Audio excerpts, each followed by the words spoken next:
sabem o que as duas vencedoras do Nobel, Annie Ernaux e Han Gan, têm em comum? Não? Então vem descobrir comigo.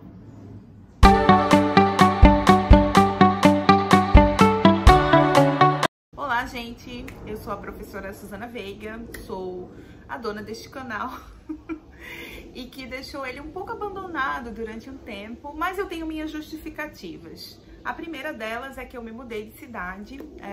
Como vocês, acho que a maioria de vocês já sabem, eu morava em Porto Alegre, no Rio Grande do Sul. Estava morando por uma temporada de 2 anos. Foi um período que eu fiz também o meu pós-doc. E agora eu estou de volta para Recife, para Pernambuco, que é o meu estado natal.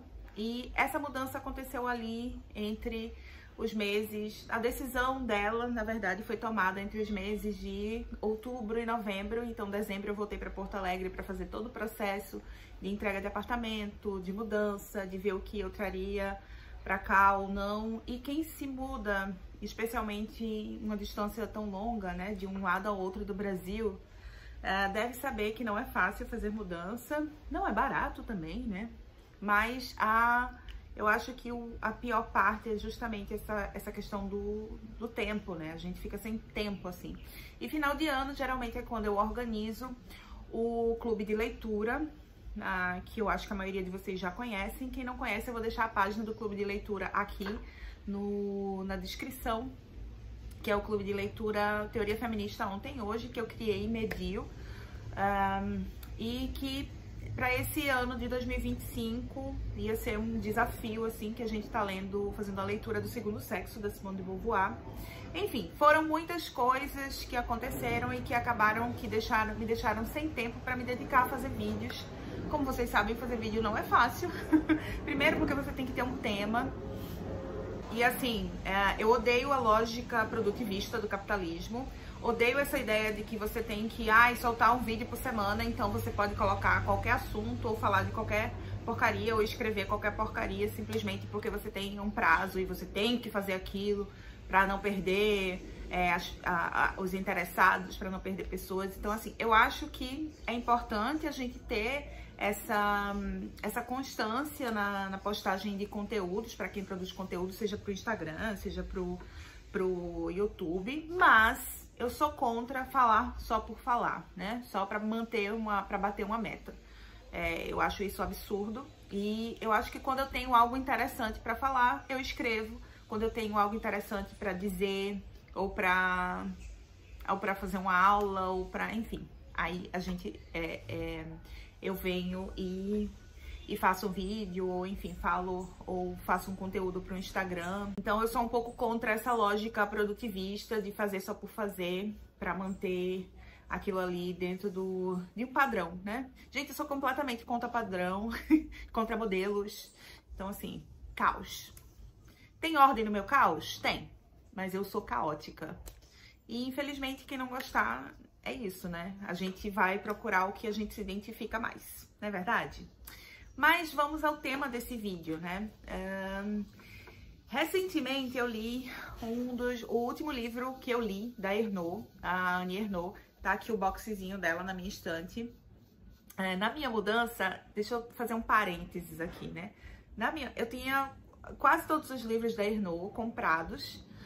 Mas, assim, na minha mudança eu tive que abrir mão de alguns livros, vender alguns livros, pensar em quais eu iria mandar, né? Eu mandei os meus favoritos pra cá, eu me livrei de livros que não tinham sentido eu ter na minha estante, porque eu não ia ler novamente, ou porque eu não gostei, uma série de coisas. E da Ernaux, a Fósforo decidiu lançar esse box maravilhoso com todas as obras dela. Eu não tinha os últimos que tinham sido lançados, acho que não tinha o último, que era Olha as Luzes, Meu Amor, e eu não tinha o Jovem também. E aí eu falei, sabe de uma coisa? Eu vou vender os livros que eu tenho da Ernaux e vou comprar o box. Olha a lógica. Girls Math! E aí eu fiz a minha matemática e ela foi certeira, assim. Então eu comprei o box da Ernaux. E um dos livros dela que eu não tinha lido e não tinha comprado também era A Outra Filha. Então eu fiz a leitura desse livro, A Outra Filha. Eu acho que foi um dos livros da Ernaux que mais me tocou. Por uma série de razões que eu vou falar ao longo desse vídeo. E enquanto eu estava lendo, eu me lembrei de um outro livro, que é o livro branco da Hangan, né? Então, o vídeo de hoje é sobre esses dois livros. Primeiro, porque as duas são vencedoras do Nobel na categoria literatura, né? Tanto a Ernaux quanto a Hangan, que é a última vencedora, né? Da categoria. E eu lembrei que a Hangan, no livro branco, ela fala especificamente do luto sobre uma irmã mais velha que faleceu, né? Que morreu antes da Hangan nascer. Acontece a mesma coisa aqui com a Ernaux, né? E lendo a Ernaux, eu fiquei me lembrando do livro branco o tempo todo. E eu falei, por que não falar um pouco sobre as duas autoras, né? Que além de ter o fato de serem vencedoras do Nobel em comum, elas escreveram sobre o luto, sobre esse luto de uma irmã mais velha que morreu antes delas duas nascerem, né? E todo o conflito que isso gerou na cabeça delas, todas as questões familiares que isso congrega também. Então eu fiquei, desde que eu li, eu fiquei com essa ideia na cabeça e finalmente eu consegui sentar para falar um pouco sobre isso. Esse vídeo não tem roteiro. Gente, uma coisa que vocês têm que entender é que assim, eu monto aula, tá? Eu sou uma professora que monta aulas, que pensa aula, né? Mas o meu processo de pensar vídeos, na maioria das vezes, ele não tem muito roteiro. Eu penso a ideia na minha cabeça e depois eu vou seguindo. Esse vídeo é um deles, não tem roteiro, tá? Tem uma ideia central, um tema que eu quero trazer. Tem alguns trechos que eu selecionei dos livros. E é isso. E vai ser no improviso, tá? E aí, a primeira coisa que eu queria falar é que, assim, eu achei muito significativo essa coisa das duas falarem sobre como a vida delas, sobre como a existência delas, sobre como a escrita delas está relacionada também com esse processo de luto e com a história da irmã mais velha, que nunca se tornou, né, uma adulta, as duas, né? Embora no caso Embora no caso da Ernaux, a irmã dela morreu com 6 anos, né? E no caso da Hangan, a menininha morreu algumas horas depois de nascer, a irmãzinha dela. Mas ainda assim, nenhuma das duas concretizaram uma existência como as duas autoras concretizaram, né? Então é interessante a forma como elas entrelaçam também o nascimento e morte dessas irmãs que elas tiveram e que nunca chegaram a conhecer, só através das memórias de outras pessoas. Uma de forma direta, porque a mãe contou para ela, né? Então era um luto conversado e falado. E a outra de uma forma indireta, né? Clandestina quase, porque a Ernaux ficou sabendo disso quando a mãe contava para uma outra pessoa, para uma outra mulher, sobre como a filha dela, a primeira filha dela, havia morrido. E a Ernaux, esse processo da Ernaux é muito diferente do processo de um luto que era compartilhado, no caso da Hangan, e o dela era um luto que era só dos pais, né? E que ela estava meio ali realmente como uma clandestina, uma pessoa que ouviu sem querer aquela história, né? E que ela guardou para si e nunca conversou sobre, né? Inclusive, durante a escrita deste livro, deste relato, ela fala, né? Por que eu nunca perguntei aos meus pais, né? Por que eu nunca falei que já sabia sobre ela e conversei sobre ela, né? E puxei esse assunto, digamos assim, né? Então, eu acho que ela tem um pouco, assim, de ressentimento também por ela não ter compartilhado isso com os pais, né? Porque isso faz também com que ela não sinta muito como se essa menina fosse a irmã dela. Já que ela não tem essa... Ela diz, é difícil dizer que meus pais são nossos pais, né? Que você é minha irmã. E eu acho que dentro e aí é uma opinião minha, obviamente, eu acho que o que fez com que a Hangan sentisse mais que era a irmã dela foi porque os pais decidiram compartilhar o luto com ela, né? Decidiram fazer ela parte desse luto, enquanto a Ernaux não, né? Mas vamos lá às questões, né? Eu acho muito interessante tudo isso, e uma das coisas que eu achei muito mais interessante ainda é o fato de como elas associam essa morte à escrita delas, né? A feitura delas enquanto uma escritora, e o quanto essa ausência da irmã, enquanto é uma presença ausente, né? Que existe ali, foi um motivador também para elas escreverem essas obras. Eu acho que esse é um dos livros que entrou para o meu top 3 da Ernaux, tá? E eu vou falar assim, eu adoro todos os livros da Ernaux. Até agora, O meu top 3 era O Lugar, Uma Mulher e A Paixão Simples, né? Porque ela fala do pai, ela fala da mãe. E o outro, ela falava dessa paixão que ela teve, que eu acho um livro, assim, muito impactante, né? Incômodo. E eu gosto de livros incômodos, né? Se fosse por comodismo, eu não lia, gente. Fala sério. Cômodo já basta o que já é conhecido, né? Eu gosto do que impacta, do que tira a gente do lugar comum. Mas eu vou ter que fazer a minha trilogia, o meu top 3, o top 3, assim, a trindade familiar da Ernaux, né? Porque enquanto eu lia, eu fiquei muito emocionada com esse livro, né? Eu acho que a Ernaux, muita gente acha a escrita da Ernaux seca, né? É como se ela fosse uma observadora de fora, assim. E apesar dela continuar com a mesma técnica de escrita aqui, cara, eu sinto que a Ernaux colocou muito mais da alma dela aqui, da vulnerabilidade, da fragilidade. Quando ela fala, né, que a partir do momento que ela soube da história da irmã, ela se colocou nessa dualidade entre a irmã, era a santinha, aquela que morreu chamando pela Virgem, né? Tô indo encontrar a Virgem Maria, tô indo pro céu, tô indo ver Nosso Senhor, o que seja. E ela era a menina má, né? Mas foi ela, sendo má, quem sobreviveu. E a santinha morreu, né? Então, ela tem esse tipo de construção de pensamento, né? Que quem cresceu em um lar cristão, o que não é raro no Brasil, né? Seja católico ou evangélico, o que seja, a gente tem muito isso, né? De crianças que morrem, assim, chamam de anjinhos, né? Então, são anjinhos que morreram. E a criança que sobrevive, né? Com raríssimas exceções, geralmente nós somos consideradas umas pestinhas, né? Então, assim, eu entendo o que ela quis dizer aqui, né? E a relação que ela faz com morte e vida, né? Então, eu que era a menina má, eu pude crescer e sobreviver e criar uma existência independente dos meus pais, né? E você só vive pelo luto deles, né? Você que era a santinha, morreu.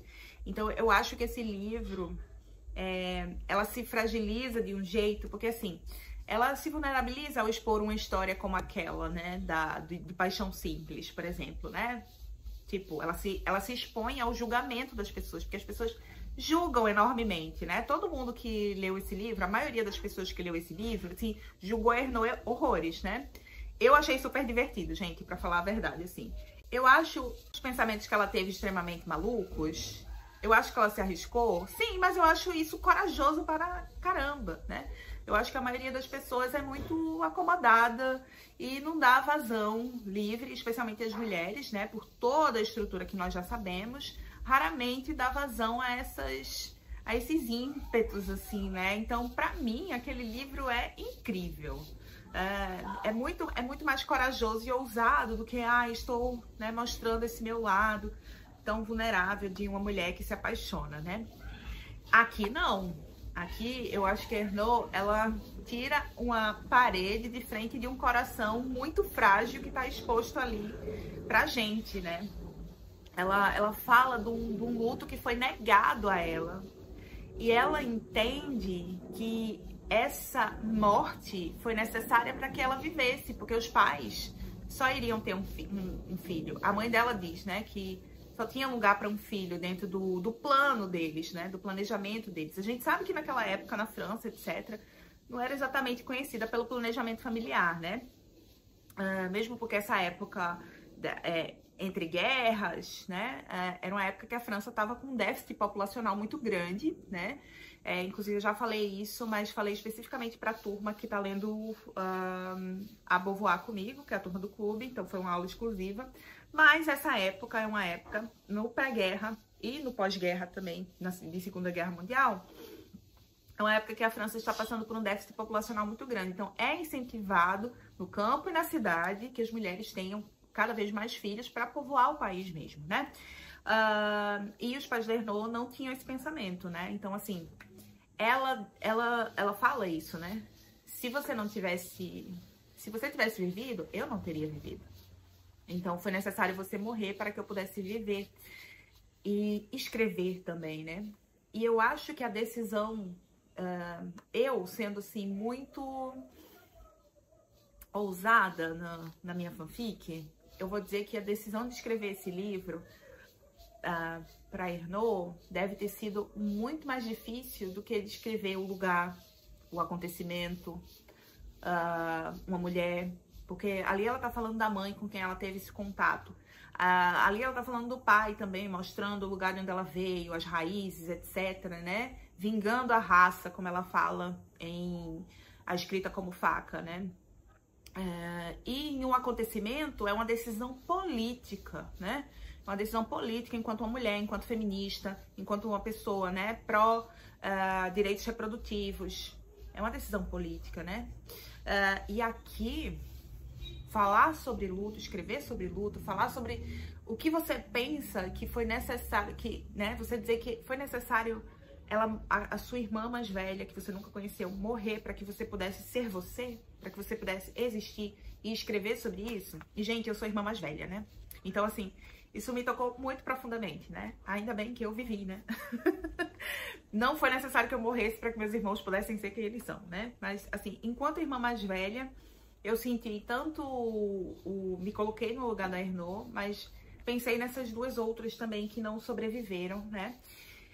E aí trazendo o livro branco agora, né? O livro branco, ele também é sobre esse processo do luto e ele tem coisas assim que são... Ele é muito mais experimental do que a Ernaux. As pessoas acham a escrita da Ernaux bastante experimental.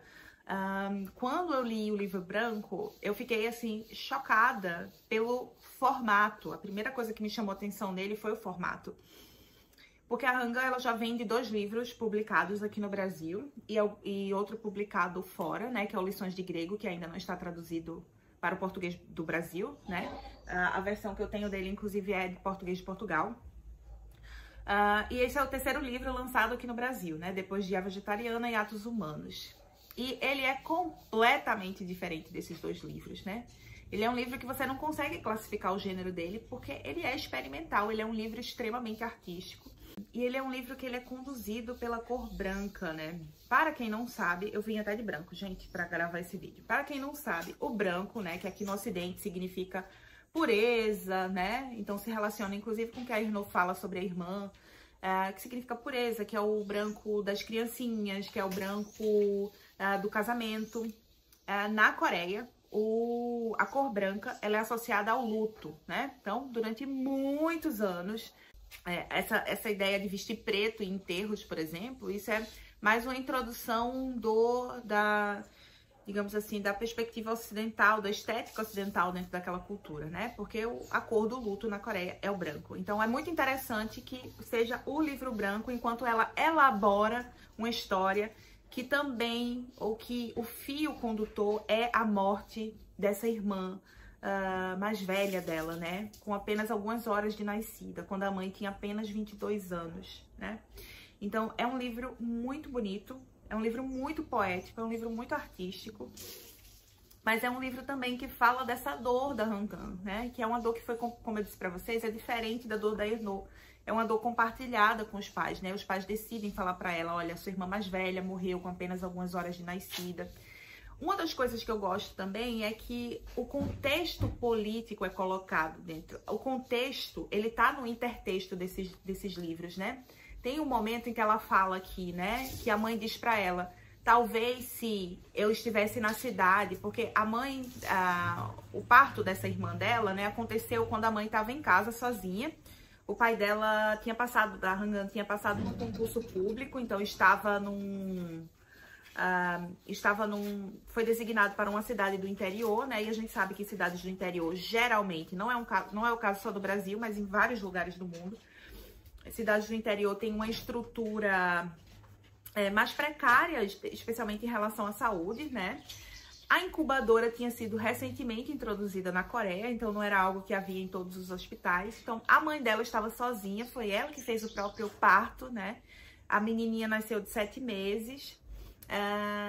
E a mãe dela fala, né? Talvez se tivesse uma ambulância para me levar rapidamente para um hospital, talvez sim, né? Então, se houvesse uma estrutura melhor, talvez aquela bebê tivesse sobrevivido. É isso que ela quer dizer, né? Então, a gente vê através desse intertexto, desse desse fundo, né, da história, a gente vê que a precarização também do serviço de saúde, da fragilidade dessa mulher de estar sozinha nessa cidade, de não ter rede de apoio, de não ter alguém para chamar, né, fez com que essa criança não tivesse chance, né?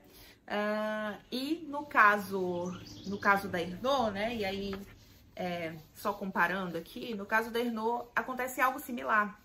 A criança fica doente, né? A menininha, ela tem difteria. E se houvesse um tratamento melhor, se ela tivesse numa cidade, se ela tivesse em Paris, por exemplo, talvez ela tivesse sobrevivido. Mas como ela estava numa cidade do interior, como teve um diagnóstico, né, que precarizado e etc. Então, a estrutura do espaço que elas habitavam, do país que elas estavam, do tempo também que essas duas bebês nasceram, fez com que isso fosse agravado, tivesse um agravante para a condição de saúde das duas, né, e para que elas não sobrevivessem, né? Mas enfim. E aí, a Rangan também, ela faz um exercício aqui que eu acho incrível, né? Que é de pensar como a irmã poderia viver através dela, viver o que ela viveu, né? Porque nenhuma das duas chegou à fase adulta. A Ernaux também fala isso aqui no livro, né? Nenhuma delas chegou a viver a infância, a chegar aos 10 anos, a ir para a escola, a viver todas as experiências que você passa durante o crescimento, né? E a Rangan fala aqui, né, da irmã usar o corpo dela para sentir tudo isso, né, de experienciar, de olhar as coisas através dos seus olhos, né, então meio que incorporar essa irmã para que ela pudesse viver o que ela não pôde viver por ter morrido. Então é um livro experimental, é um livro poético, é uma forma nova, inovadora, né, que eu acho muito mulherio também, de viver o luto por essa irmã, né? E eu acho simbólico também o fato de ser uma irmã. Claro, no caso da Ernaux, foi só uma irmã mais velha, né? Então, ela não podia viver um luto por um irmão, porque ele nunca existiu. No caso da Rangan também, ela escolhe, porque a mãe dela também tem um outro bebê, menino, que morre. Mas ela escolhe falar da irmã, né? Então, eu acho que esses laços que ligam a esse outro feminino, esse feminino que nunca chegou a ter uma vida, né, completa e complexa, é muito interessante também na escrita das duas, né? Essas conexões que elas fazem com as irmãs. E tem dois trechos dos dois que eu queria ler aqui para vocês, porque foi dois trechos que me lembraram muito um ao outro, apesar da diferença da escrita, né? Que ela diz assim: a Ernaux, na página 27, fala o seguinte: assim, você precisou morrer aos 6 anos para que eu viesse ao mundo e fosse salva. Orgulho e culpa por ter sido, com um propósito indecifrável, a escolhida para viver. Talvez mais orgulho por ter sobrevivido do que culpa. Mas escolhida para fazer o quê?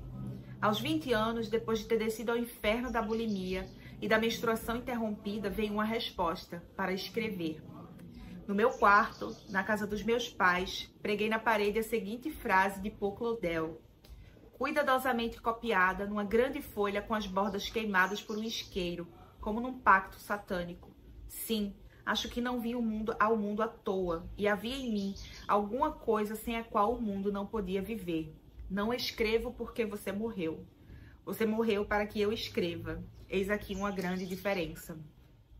Gente, eu vou tentar até o final desse vídeo não chorar, assim, porque me emociona muito a história, essas duas histórias, né? Esses dois livros. Mas que coisa linda também, né? Coisa linda, dura e difícil, né? Não escrevo porque você morreu. Você morreu para que eu escreva. Eis aqui uma grande diferença, né? Então, se a gente for pensar em toda a ideia do propósito que a escrita da Ernaux tem, né? A ideia que ela fala também ali em A Escrita como Faca, né? Aquele outro livro dela que é sobre a escrita, e que ela fala sobre isso do propósito de escrever, né? Do porquê ela escreve. Escrevo para vingar minha raça. E a irmã é a raça dela, né? Aqui a gente tá falando em raça dentro de um contexto muito específico, tá? A gente tá falando de raça, de racialização, etc, né? minha gente, meu povo, quem eu sou, minha família, meu DNA, minha genética, né? E a irmã é essa presença ausente que motiva a escrita dela, né? Que é um catalisador, na verdade, né? E eu achei isso incrível. E tem uma parte que a Han fala isso também, né? Algo parecido. E aí ela diz, né, em duas partes, algo que eu achei que se conecta com isso que a Irnô falou, né? Ela diz, então, se você ainda estivesse viva, eu não deveria estar viva agora. E se eu estou viva agora, você não deve existir. Somente entre a escuridão e a luz, nessa lacuna azulada, nós conseguimos nos olhar cara a cara. Não morra, por favor, não morra. Abra a boca e murmura as palavras que você desconhecia e ouviu quando abriu os olhos negros. Escrevo com força na folha branca. Acredito que essa seja a melhor forma de dizer adeus. Não morra. Viva. Nossa, gente, tô toda arrepiada. Eu acho que as duas revivem, não só escrevem sobre o luto, né? Elas escolhem eternizar a existência dessas duas irmãs, né? Inclusive uma que se perderia com a morte dos pais, porque era um luto deles, né? Que nunca foi falado para ela de uma forma clara. Ela escolhe eternizar essa irmã. Ela escolhe fazer da memória uma verdade. Ela escolhe fazer da memória uma verdade. Ela escolhe escrever e na escrita a irmã se torna eterna, né? Assim como a Han aqui, né? Da mesma forma que a Irnô, a Han escolhe eternizar a irmã, a existência da irmã, mesmo que breve, através da escrita, né? Quando ela diz aqui, escrevo com força na folha branca. Acredito que essa seja a melhor forma de dizer adeus. Não morra. Viva. E a irmã está viva aqui, nessas folhas brancas, né? Retomando esse branco, que é a obsessão da Han aqui no livro branco, né? Tudo aqui fala do branco. Da neve, o sal, o sudário, o coeiro que envolveu o corpinho da irmã, o leite materno que alimentou ela antes dela morrer.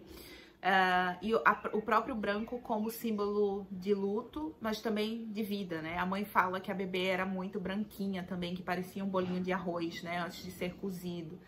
Então o branco fala da pureza também, né? A morte não é vista como a feiura ou como, né? Ou como essas associações que no Ocidente se fazem, né? Como fim, como luto, enfim. E aí, só para finalizar, que eu não queria que esse vídeo se estendesse muito também, né? Então, eu acho que o recurso narrativo que as duas utilizaram, né, para trazer à existência a vida dessas irmãs, né, para mostrar como elas foram essenciais para a escrita delas, né, para o processo de escrita, para o processo de formação delas enquanto escritoras, né? O quanto isso é incrível, né? O quanto esse trabalho, ele tem um pouco de mágica também, né? Dessa magia que conforma a existência, né? O viver, o morrer e o renascer através da escrita também, né? O poder da narrativa, o poder da escrita, de ressignificar esse luto, de fazer você encontrar as partes dolorosas da vida, de você mesmo, né? De expor vulnerabilidade e ao mesmo tempo força, né? Então eu acho que é isso que tem tanto em A Outra Filha quanto em O Livro Branco. E por fim, tem dois trechos, que são os trechos finais dos dois livros que eu queria ler para vocês. E aí eu queria ler esses trechinhos para vocês, que é a última página, literalmente, do livro da Annie. E ela diz assim: daqui a alguns dias irei até os túmulos, como sempre faço no dia de Todos os Santos. Não sei se dessa vez terei alguma coisa para te dizer, se vale a pena. Se vou sentir vergonha ou orgulho por ter escrito a carta. Daqui a alguns dias irei até os túmulos, como sempre faço no dia de Todos os Santos. Não sei se dessa vez terei alguma coisa para te dizer, se vale a pena. Se vou sentir vergonha ou orgulho por ter escrito esta carta. A vontade de fazê-lo permanece para mim um enigma. Talvez eu desejasse liquidar uma dívida imaginária ao te dar, de minha parte, a existência que sua morte me deu. Ou então fazer você reviver e morrer outra vez, só para me libertar de você, de sua sombra, deixar você escapar, lutar contra a longa vida dos mortos. É claro que esta carta não é destinada a você e você não vai lê-la. Quem vai recebê-la são os outros, os leitores, tão invisíveis quanto você no momento em que escrevo. No entanto, existe no fundo de mim um pensamento mágico que gostaria que, de modo inexplicável, analógico, ela chegasse até você, assim como há muito tempo, num domingo de verão. Talvez o mesmo em que Pavese se suicidou num quarto em Turim, me chegou a notícia da sua existência por meio de uma história que também não se destinava a mim. Gente, magistral, né? Assim, tem todos os prêmios de escrita para essa mulher que ela merece. A beleza disso aqui, né? As conexões que ela faz, né? Entre morte e vida, entre escrever, entre passado e presente. E é mágico, né? Ela pensar que a história não se destinava a ela da mesma forma que esta carta não se destina à irmã, né? Mas chegou até ela, então ela espera que esta carta chegue à irmã, né? Então, se as pessoas considerarem a Annie Ernaux fria e a escrita dela fria depois desse livro, eu acho que essa pessoa tem problemas seríssimos, né? E aí, na última folha também do livro da Rangan, do livro branco, ela escreve o seguinte, que eu também considero uma carta direta, uma conversa direta com a irmã dela, né? Todo o livro foi, mas essa, assim, é algo que tem a mesma poesia que a Annie fala nessa última parte da carta dela, né? Se chama Toda a Brancura. Com seus olhos, verei a parte mais interna, branca e clara de uma selga, onde estão escondidas as folhas mais jovens e preciosas. Verei o frio da meia-lua durante o dia, e em alguns dias as geleiras. Olharei para o enorme gelo, cada uma das suas curvas angulares em tom azulado, algo que nunca foi vivo, parecendo ainda mais sagrado. Verei você no silêncio do bosque de bétulas, na imobilidade da janela pela qual o sol de inverno penetra, no pó brilhante, balançando ao longo do feixe luminoso no teto oblíquo. Dentro desse branco, de todas as coisas brancas, respirarei o último suspiro que você deu. Pelo amor de Deus, né? Respira! Que coisa mais linda, né? Dentro desse branco, de todas as coisas brancas, respirarei o último suspiro que você deu, né? Então, é muito interessante como ela traz o luto do branco, né? O branco ser a cor oficial do luto dentro do sistema de cores na Coreia do Sul. E, ao mesmo tempo, ela resgatar a vida da irmã através desse branco. A existência da irmã, mesmo que tão curta, né? E dentro de todas as coisas brancas, ela vai suspirar o último suspiro que ela deu, né? Então, ela vai resgatar esse suspiro dentro de tudo que é branco. Dentro de toda a brancura que há, ela vai reviver a irmã, né? Ai, gente, que coisa mais linda, né? Então, era isso. Esse vídeo ficou mais emocionado do que eu pretendia. Uma das coisas belas que eu acho que o poder da escrita tem, né? E que eu acho que marca a escrita dessas duas escritoras, é que elas escrevem de forma política. Tanto a Annie quanto tanto a Annie Ernaux quanto a Rangan, né? Ambas escrevem de forma política, escrevem sobre acontecimentos políticos, escrevem sobre a pobreza, sobre o que aconteceu, né? Sobre o fantasma da guerra. E dentro das escritas delas, né? A Annie Ernaux com o acontecimento, a Rangan com a vegetariana, com atos humanos, né? Então toda essa escrita delas está voltada também para as questões políticas dos países respectivos de cada uma, né? Para o pessoal como político também. Mas eu acho que nesses dois livros especificamente, né? Elas abrem a alma pra gente, né? A gente vai em algo muito mais íntimo e profundo do que as questões políticas que atravessam a escrita das duas, né? Aqui é como se elas estivessem de peito aberto, mostrando pra gente o que há de mais íntimo dentro da escrita delas, dentro do que motivou elas a escrever e de para quem elas escrevem, né? Quem vive através de cada uma das escritas delas, né? A quem elas estão dando a oportunidade de existir através da escrita, né? A que mortos elas honram, né? São vários, mas nesses aqui eu acho que tem o que tem de mais precioso, mais poético e mais vulnerável quando elas falam das irmãs, né? Mas eu queria dividir com vocês essa particularidade que eu encontrei na obra das duas, né? De ambas terem histórias parecidas, de lutos vividos por uma irmã mais velha, né? Que morreu antes que as duas viessem a existir, e como elas associam tanto a existência quanto a escrita à morte dessas duas irmãs, né? Então é isso, gente. Eu espero que vocês tenham gostado. Se gostou, deixem um like. Escrevam nos comentários, comentem comigo sobre o que vocês acharam, quem já leu esses livros, quem gostaria de ler. Mas eu super indico os dois. Eu acho que são dois dos livros mais lindos que eu já li na vida. E eu sempre me emociono na leitura e releitura do Livro Branco, que eu li ano passado e já reli várias vezes, vários trechos, porque eu acho muito lindo e muito poético. E nesse da Ernaux, que eu li a primeira vez esse ano. E com certeza vou reler várias vezes, porque eu fiquei muito, muito, muito emocionada lendo esse livro. E acho que é uma das obras-primas dela. É isso, até a próxima. Eu espero poder atualizar esse canal com mais frequência, tá? Mas é aquilo, vocês confiam que eu vou trazer coisas legais pra cá e esperam o tempo da pessoa e não o tempo do capitalismo, tá bem? E tô aqui com a minha canequinha, que eu ganhei das meninas do Sarangbang Podcast.